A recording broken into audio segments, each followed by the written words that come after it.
Hey everybody, I'm mL7 and today we're going to be reviewing a Diamond 3 Ana Banana main. Let's hop in game. First moment from minute 3 until 3:18 and I go in the intro because I didn't start the timer. Timer is starting. 3, 2, 1, professional streamer. Hey everybody, I'm mL7 and today we're going to be reviewing an Ana Banana main playing in Diamond 3 on... I forgot the name of the map. On the New York map, Midtown map. Moment number 1. This is my worst moment in this game besides the first death. This hill is often difficult for Ana to traverse due to the high ground and flank options. Where should I be there to avoid the Zarya/ulting Moira while my team is pushing? Oh, I think I know what you're talking about, bro. This is pretty difficult. This is pretty difficult. And this part of the map is super difficult for Ana. Okay, it's starting now. Closing the angle a little bit. And go for the sleep dart there.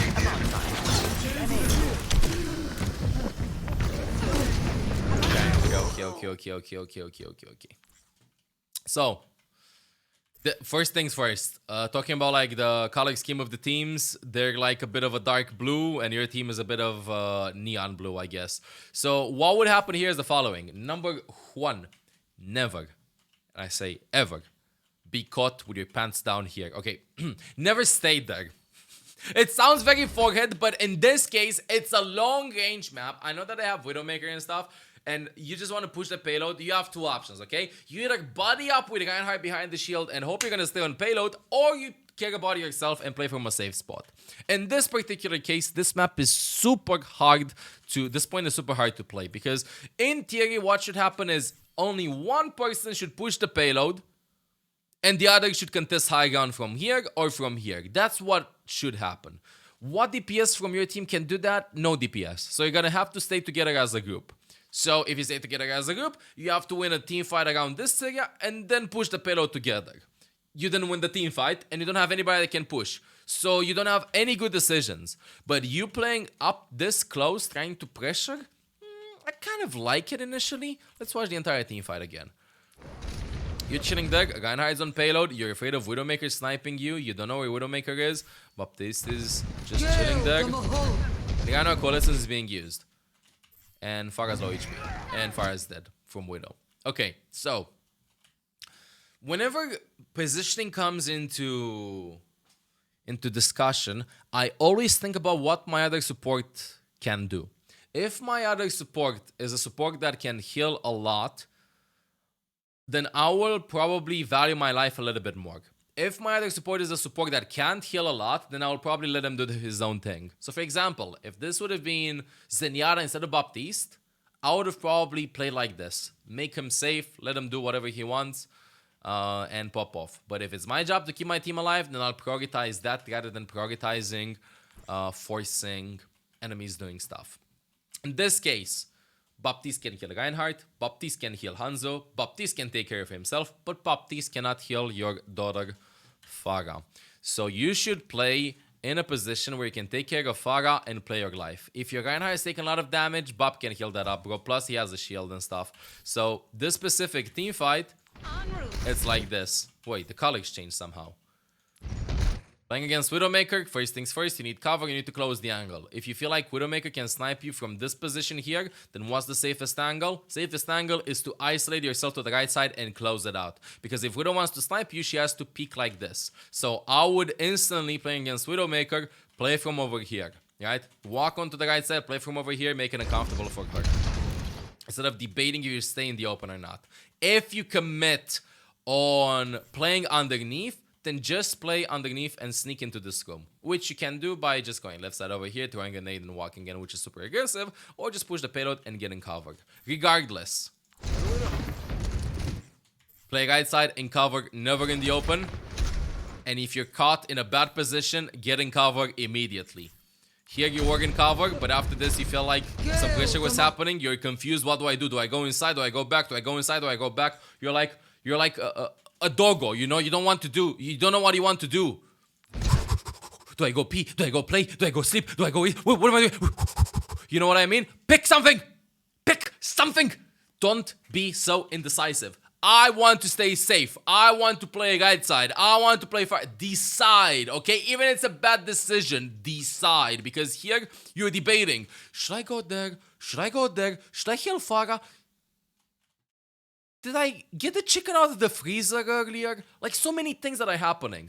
So in this case, number one, play from here. Take care of your Farah. That's your job. If you can't do it, then just go under instantly. This hesitation is what lost you the team fight. Because you could have stayed with your team here and maybe pressure right side. The guy would have been safe. You could have stayed here and helped your Farah, or you could have went down below from play from here from the beginning. And now look, you're in the open. Like, oh god, I gotta go help Farah. Oh no, and I'm getting pushed. Oh no, and the guy has back. Oh no. Because here's what's happening, okay, as a support main. Please understand this. Almost nobody cares about supports, Blizzard included. And in this case, if your tank is getting contested on point, then he has what? How much HP does the boy have? He has 625 HP with a shield, with pin, with Giga Chatnets in him, with 1.2k shield, with everything, dude. And what? He takes, dude, so much. Meanwhile, Granny, what does Granny have? Granny has one eye. That's it. Do you see the differences and discrepancies? That's not a word. The differences in like what you can do it and get punished compared to him. Like for you, it's a huge risk. It's a huge risk to do plays like this. For him, that's not a huge risk for him to be alone. So always take this into consideration. Okay, let's continue. Again, TLDR. Isolate your job a little bit better. In this case, you should pocket the Farah. Play in safe spots and corridors against Widowmaker. Tighten the angle so you put her into an uncomfortable position. And if your tank overextends and goes to Narnia, it is not always your fault. They can do that right now in Overwatch 2 and they still cry because tank roll is underpowered and stuff when actually you're a DPS with the HP pool of 3 DPSs. And it's on them if they die and get focused down. Supports will help you if they can. If you go like all the way in the back there, then that's not on you, buddy. That's not on you. Let's see what's happening next. Second key moment. This was, by the way, to summarize this was mostly your indecisiveness rather than than how bad you approached the fight. Any decision you'd have made would have been better. Would have been better than just hesitating. 1340 until 14. I know I played close here and probably could have avoided a graviton if I was up top, but I'm also thinking about the fight around 4 minutes. Around 14, I think, where Bob kept me up and I kept the guy up. Did I do the right thing here? Okay, let's go in game. Discrepancy is a word in English. Okay, good to know. It's a word in Romanian too. That's why I was doubting myself. There are a lot of words in Romanian that I don't know if they're the same like in English, so.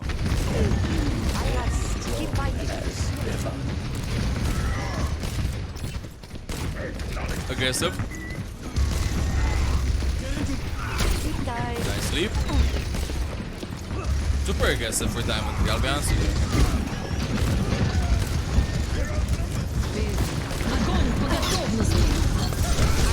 Okay. So, I'm gonna draw again.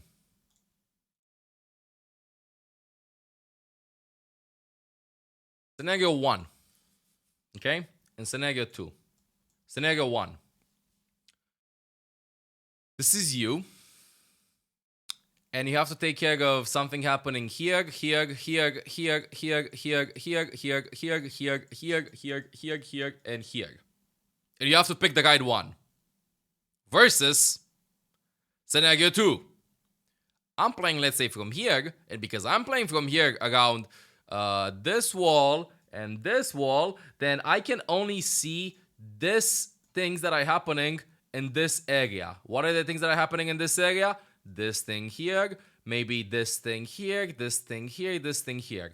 Now, because I'm playing here in the open where I can get surrounded by everybody and I have to think about everything, look how overstimulated I am. It's like you're watching TikTok before going to sleep when you know you have to wake up early in the morning. Don't do that. But here, I made my job easier just by isolating the amounts of elements that I have to pick from. Okay? So in this case, look at you. You're here, right? Let's play the fight. You're here. Enemies there, payload here, Hanzo there. Baptiste in the back, Torbjorn here, I'm in cover a little bit, Reinhardt available here, the Zarya has ultimate graviton that I have to dodge. What am I supposed to do? Still chilling here. I look in the back, I look in front, I look at the car, Hanzo dies. I stay with Reinhardt, Torbjorn's gonna be low, Baptiste died, graviton, I'm dead, I throw the nade. This isn't you being a bad player. This isn't you being a bad player. This is you being overwhelmed by decisions. Overwatch is a game that teaches you about life. Here at Blizzard Entertainment, we have managed to achieve a real-life simulator, cue up ad music, in which sometimes it's about prioritizing what's important rather than trying to solve everything, because you don't get a prize for doing that. So in this case, even though you want to do and help everybody around you, pick what's important, okay? Pick what's important. In this case, what is your job as a support primarily? To support your team. This being said, put yourself in positions where you don't have to overthink supporting your team. You know what you're doing as the best example for this, I guess, a good analogy? It's like you have the exam of your life tomorrow and you're out in the club partying until 7 a.m. and you have the exam at 8 a.m. You're just sabotaging yourself and setting yourself up for failure. Instead of like playing nice and safe and you know what to do and then you can just party afterwards. It's like a coping mechanism. You might cope IRL. Don't cope in game if you want to win, okay? So in this case, play in the back. Chill from here. Wait, what's happening with the turret? This turret is very small. Anyway, you can play from over here. You see Hanzo, you see Reinhardt, you don't see enemies, they can't grab you, they don't play with heroes that can one-shot you, and you're kind of close to your allies. Or even better, you can chill here, or if you want to play even more aggressive and don't care about your two allies here, but when I mean don't care, you actually don't care about them, you can pressure from over here. This way you can kind of see Hanzo when he backs out, you can see the enemies, you can see them. Like, see your field of view here? Okay, all good. See your field of view here? Okay, all good. Your field of view here? Okay, all good. When I'm looking like this, I'm not seeing enemies. I'm not seeing walls. I'm not seeing allies. I'm seeing decisions, and I'm seeing triaging them. Right here, priority number 7, number 6, number 5, number 4, number 3. And with time, you'll realize that if you do how you prioritize these things in game, after having like some basic guidelines, I would say, you will see that you're going to win more games. In this case, as a support, it's kind of easy in this situation. Keep your tank alive and don't die. Congratulations. You will win most of the fights, even in Diamond. Keep your tank alive and don't die. And if you can, do stuff to the enemies, if you can. So in this case, I can keep my tank alive, I'm not going to die, and I can maybe do stuff to the enemies. Yeah, I can throw a sleep down on the Bastion here. Congratulations. And now my team kills Bastion. I just won the team fight. Myself, me. Moi. C'est moi. Eu. Baptiste, I don't know what he does here. He lamps and jumps out of the lamp. But while he was getting damaged by Bastion, you could always just sleep dart him. Because you do land the sleep dart. Like, look how Bastion is playing. Bastion's like, if you look closely, this is his head. But if you enter his head, you see that it's empty. Literally empty here. He ain't thinking what he's doing. He's all lame, no brain. Look at him. With his wheels all spread out and stuff. Like, he just, boom, that's it. Easy clap, easy sleep dart. Even if Baptiste dies, okay? Now you're gonna be like, yeah, Mr. Streamer, but then I sleep him. Yeah, but does he die? No, he doesn't, because you don't have a good nade angle. Because that's a super hard nade angle. And then they survive, and then you're scared about Torbjorn in the back. And then you look over here in front.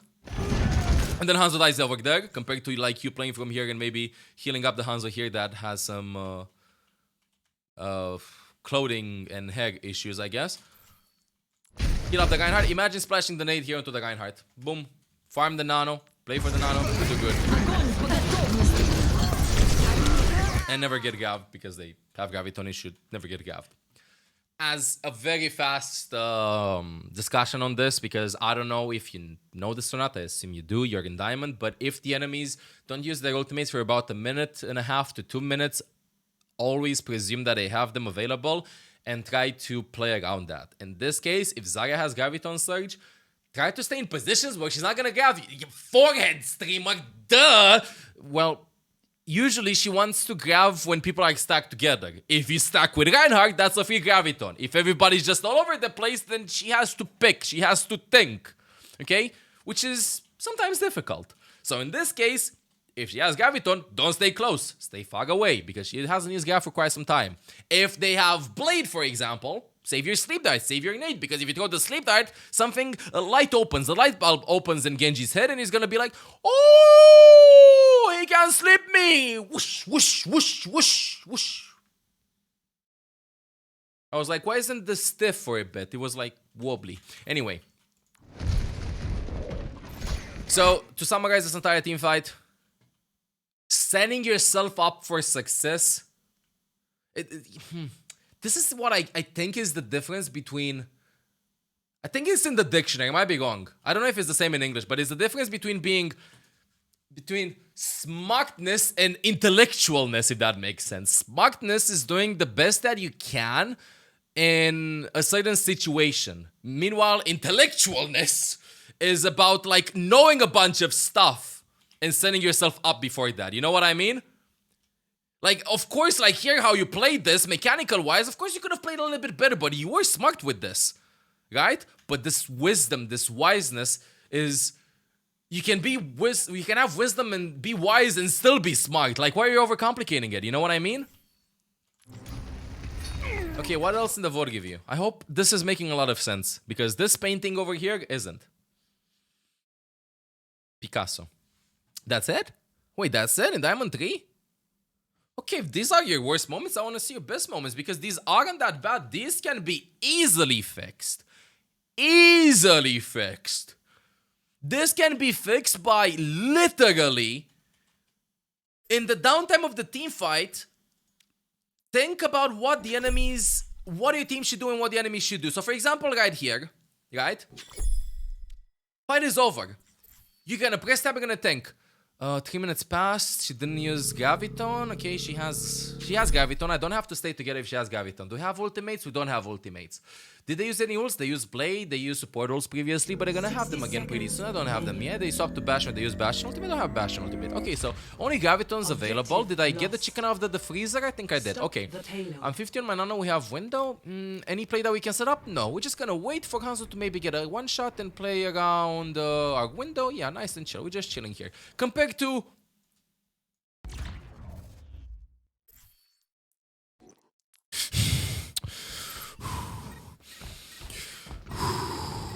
God fucking damn it, that Genji was annoying. Ooh, voice line. This is a nice cafe. Sorry. Okay, he said sorry. Good. He fucking apologized. He better do that. Okay, I'm walking back. Enemies. Enemies. Oh my god, he's shooting. Oh no. See what I mean? Like, see the difference? Like, I talk about this in reload management as well. You have some downtime. Okay, you have some downtime in the middle of... in the game. Overwatch is, if you think about it, Overwatch is actually a pretty short game, but kind of long.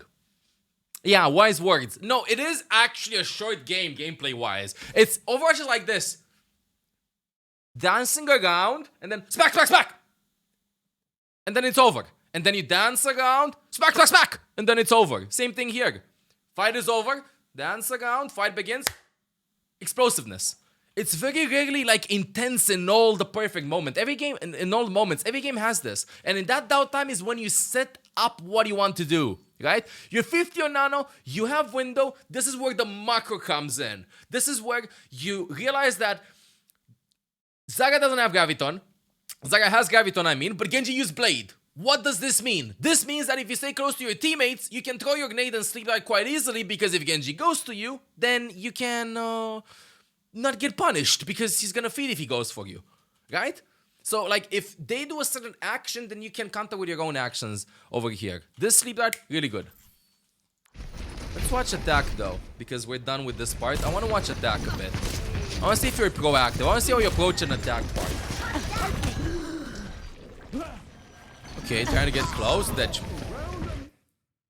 Dodge. Listen to your mom. Defend objective A. Whoa.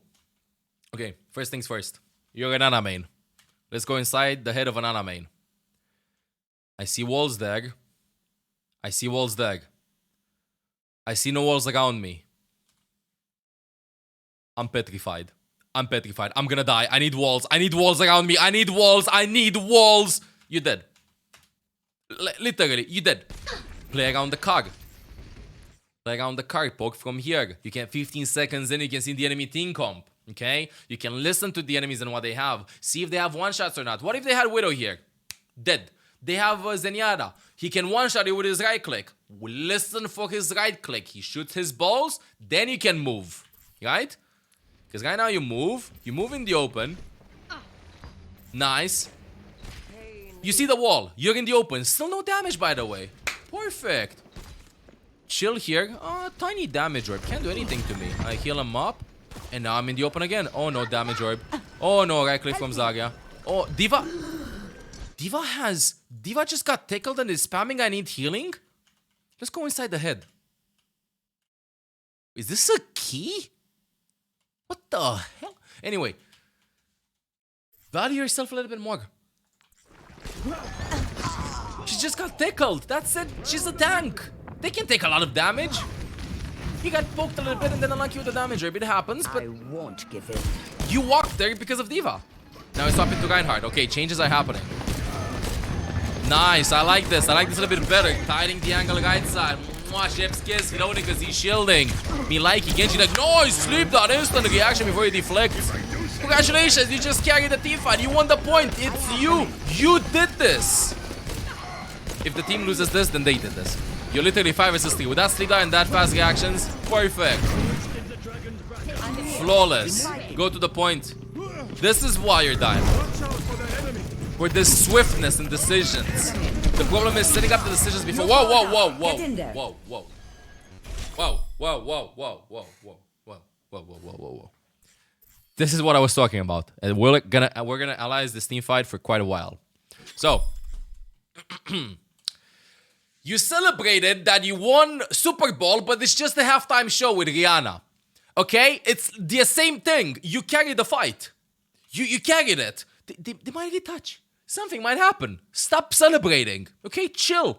Chill. Chill. It's that downtime. You didn't win. This is not the reason to get drunk and party. They can maybe get touched. There's somebody in the back. Which means, what am I doing here? Is there a wall around me?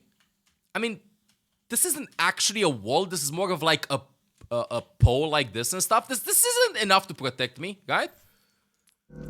So, what do I play? I'm in the open. Monka double, I see them there. Oh no, Zarya bubble that can bubble. Obviously, when they walk out and Genji maybe is gonna deflect, I'm gonna go and throw a nade. Straight into the bubble. And the bubble tanks everything. And Zarya dies in the back, but they're engaging. And we throw the nano because we're panicking. And we're healing. And abilities are being used. And the point is probably gonna be capped, but this is scuffed. This is really scuffed. And ultimates are being used. And that's it. No. Don't complicate it. Don't complicate it. Don't put yourself in these positions. Okay? It's feel like this. You worked for thousands and thousands and thousands and thousands and thousands of hours to perfect your aim, to perfect your positioning, to learn the hero abilities, to learn the names, to learn the maps, to learn everything, and then you're playing like you have 10 hours in the game. Where does all that effort go? They can re-engage that. Deflect can fuck up your nade. They can bubble it. Play in the back. Chill, chill. They're under pressure. They have to set up the play. You just won the point. You're the MVP of your team. You're the star. You're the one that popped off. Chill. Force them to do bad things. Force them to do stuff. Okay? Okay, I want to see this. Nice shots there.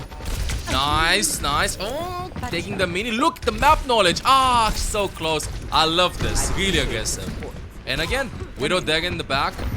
Going the nade. Good intention. Still shooting this now. Look at the confidence. You see how much you play the game. I see the confidence here. But now it's about using the knowledge that you have gained. This is the fight, right? Yeah, this is the fight that we checked out. Okay, let's watch this fight. We have like 2 more minutes before we hop in all of you. Blade used, Gaviton used, throws the nade, fight is over. Nice pocket. Look at the aim, look at the moves, look at the AD spam, look at the disengagement when Genji dashes, dude. Just get that Mastics already. Okay, I want to see how you set up this. A little bit too deep, you probably get out. Okay, how do you approach this? I want to see this. This is a test. This is a test. Nano's gonna be available. You can nano Reinhardt, you can nano Farah, and then you have to pocket both of them. You can't do damage to the enemies, you can't do stuff. You have to wait. Let's see. Playing left side, covering the corner there. Ah, so you don't take damage. Oh, whoa, whoa, whoa, whoa, whoa, whoa, whoa, whoa, whoa, whoa, whoa, whoa. Even this is pixelated. What is happening? No, no, no, no, no, no, no, no, no, no. She sees you. Look at her. She's already energized. She's like, juicy, free kill. Me likey, me likey. No, wait a bit. You can chill here. Don't be in range. You can chill here. Because now, you go with the sleep dart. Wait a minute. This is what I'm talking about. Like, see, dude, like, what the hell was that sleep dart? This is why you're diamond. You can get to Grandmaster if you set up the fights before. With no problem. Like, this is why you're like, those mechanics is exactly what I'm talking about. The mechanics, dude. You're the mechanic of Ana. God damn it. Now you walk in front. A little bit in cover. You're not a guy in hard. He's not in range of them. Way before he pins in. And now you're gonna win the fight. Good. Let's watch this, how you approach this fight too. Window is available. Do you off angle? You heal the guy in heart. Nice. Your reload management is impeccable almost, by the way. Same thing. Look. Look.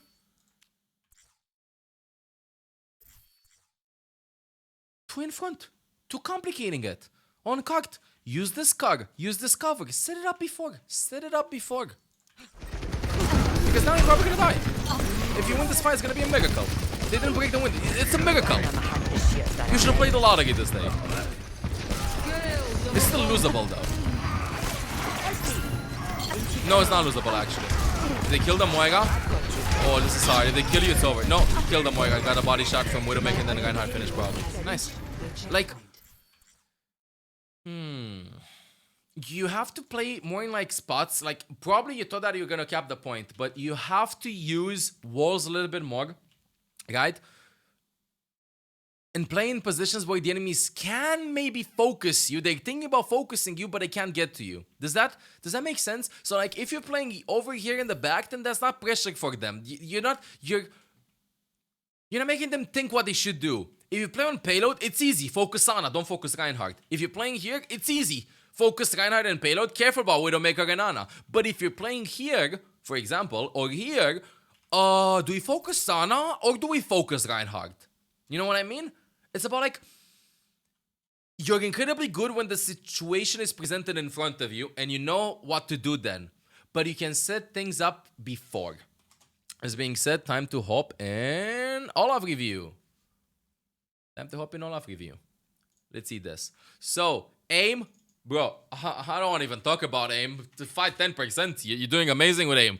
Positioning is the biggest one. Decision making, honestly, dude, your decision making is close to flawless when you're presented with a situation. But positioning is the big one. It is the big one. It's the huge one. Cooldown management is also pretty decent. I think that if you work on your positioning, you will get to masters super easy. Higher up, getting to Grandmaster will require a bit more cooldown management, obviously, and more experience with this. But if you work on your positioning, it's going to be amazing. This being said, I'm going to give you a cheat sheet on how to work on positioning really fast. Think about your worst maps and check high-ranked gameplay of players on those maps and copy-paste. Sometimes you don't even have to think what do you have to do. You can just copy. So in this case, if for example, I play on Midtown and you want to see some Ana gameplay, although the team comps are not similar, copy paste my positions, even if you don't understand them. Just do them and then expand from there. Secondly, this is a very good exercise. And by the way, as something that I want to add to this, whenever you copy a high rank player's positions, you will see that probably you're not going to get the same results. Because in the rating that I'm playing, I can get punished for everything. So this is why I'm saying that might be the best position for you, but it's a start. Okay? Secondly, this is super important. Like, I'm not joking, bro. Bro, when you're presented with this, you're a beast. But train before it. Set it up. Set up the fights with your positioning. As in, before the fight starts, when there's downtime, when the enemies are dying, when your teammates are regrouping, try to plan what's going to happen in that team fight. That's a super important skill to have, especially when you're playing with heroes with low mobility because they can't readjust their positioning, such as Ana or Zenyatta. Okay? Set up the fights with your positioning, and a good tip for this is more about quantity-wise. Think about what's going to happen in the next fight and guess it right 2 times per game.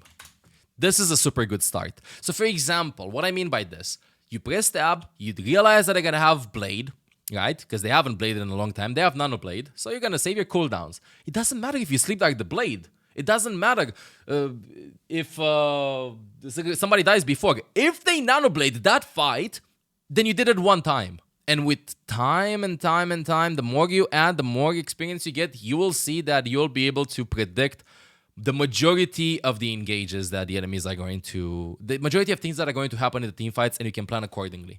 Number 4, prioritize your responsibilities. If you're playing Ana and nobody can heal up the Pharah, that's your priority number 1. You should juggle with maximum 3 per fight. Don't put yourself in positions where you have to focus on 10 things. Do maximum 3 per fight. Heal Pharah, get close to Nano and Nano, save cooldowns for Genji. Boom. That's it. Just simplify. And number 5, super important with this, you can make things easier by using walls. If you play around walls, as I've shown in that drawing earlier, if you play around walls, then you don't have to think about what's happening past the walls. So thus, your decision making will not be hindered that much because you don't have that many decisions to make because you have a wall in front of you. So good luck with this. This is going to be uploaded on mL7 Plays. And please let us know in the comments if you're going to check the VOD out, if you found this useful or not. And if you climbed and got Masters, because I think you can get to Masters in this season. I think you can get to Master in this season. So good luck with it. Let's get a big round of claps.